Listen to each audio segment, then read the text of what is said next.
Thank you, and good afternoon. So I'm an associate professor in public health, and with research in urban health that has to work with partnerships across different sectors, across different groups of people not used to working together. I have first-hand experience of the importance and need for international partnerships. But I speak today as in my capacity as co-chair of the Global Young Academy, an organization I'm proud to co-lead, which comprises members and alumni who represent a generation of scientists whose predominant experience of research is one that takes international collaborations and transboundary work as a given, necessary for any relevant research. We understand that the next frontiers of discovery, of thought, and of ideas will be from those who understand the need for collaborations transcending traditional boundaries. These reflections on nurturing the next generation of science leaders for societal impact are at the core of our mission, our purpose, and our activities.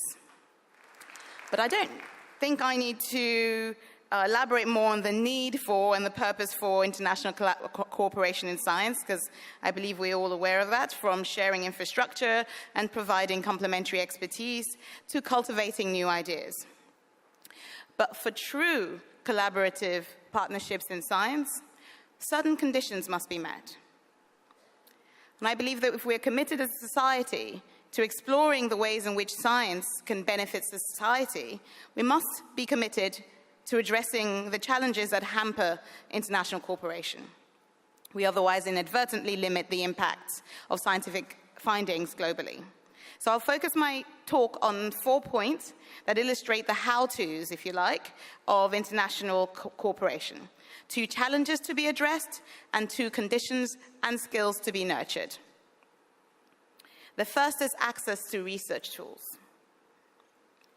I believe we must be committed to addressing the challenges of access, and that is from access to science education and training to the research tools that are crucial for researchers to be able to produce and disseminate outputs and to effectively participate in international partnerships. I'd like to highlight one aspect of access, which is access to research software, limited in many settings by prohibitive cost of such software. It highlights really the importance of widely accessible and interoperable software so that methodologies, analytical processes, and raw data can be easily shared. Such software can thus facilitate international cooperation. And this is a topic that's close to our hearts. These GYA members recently conducted a study to investigate the patterns and characteristics of software access and usage amongst researchers from all disciplines. The survey included looking at assessing quantity and quality of access to proprietary and open source software in 34 countries across all regions, but with a focus on Bangladesh, Ghana, and Nigeria. And 2 of the key findings from this study are that researchers in low-income countries overwhelmingly rely on proprietary software, resulting in poor access, and that this lack of access to software significantly affects research content and the networks for collaboration. I would encourage you to read the full publication, which also includes specific recommendations for all stakeholders, from the research community to for-profit and government stakeholders. But the second related challenge to be addressed are the opportunities for collaboration. Particularly for early and mid-career scientists starting independent research careers, international partnerships are important. Creating the opportunities for collaborations to emerge is crucial. And some of this can be through, for example, curating senior investigators involving their earlier career colleagues in funded collaborative projects, or grant calls that explicitly require named partner investigators across disciplines and national boundaries. It's important that the science and research environment continues to focus on and indeed mandate the creation of such opportunities for international exchange.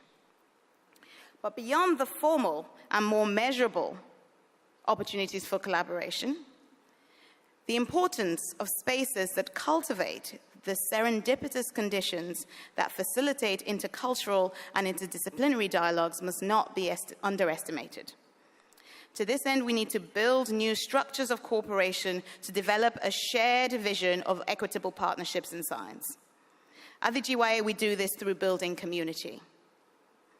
I've just come here to Paris from the 8th GYA AGM in Thailand, and this is a picture from the AGM in 2017 in Scotland, showing the ways in which the GYA community intersects and interacts across the globe. At these gatherings, members have the opportunity to develop ideas, to plan collaborations, or simply chat with a diverse range of scientists from across the world.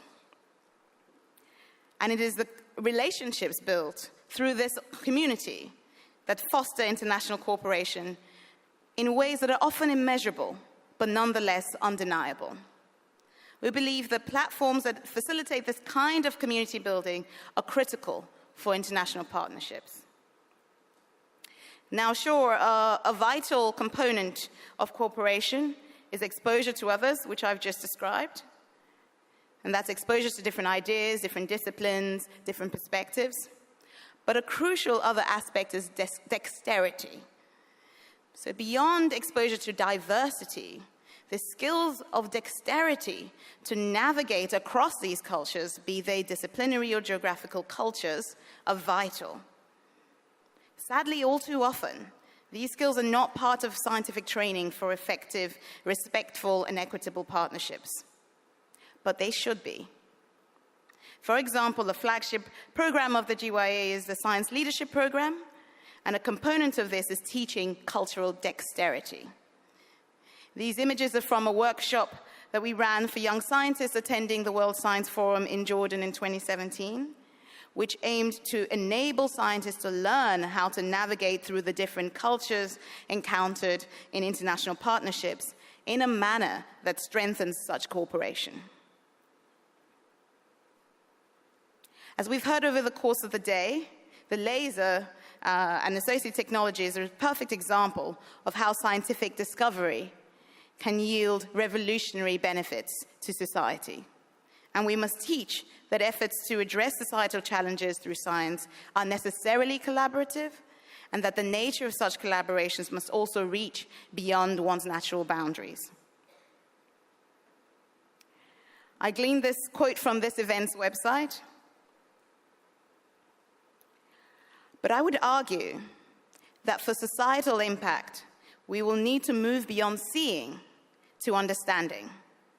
And for that, we need not just what we see, but to see what others see and how they understand what they see. And this can only be achieved through partnership and cooperation. And we're proud to explore this with our international partners, including UNESCO, towards harnessing science for the benefit of society. I thank you for the invitation to speak here and for your attention.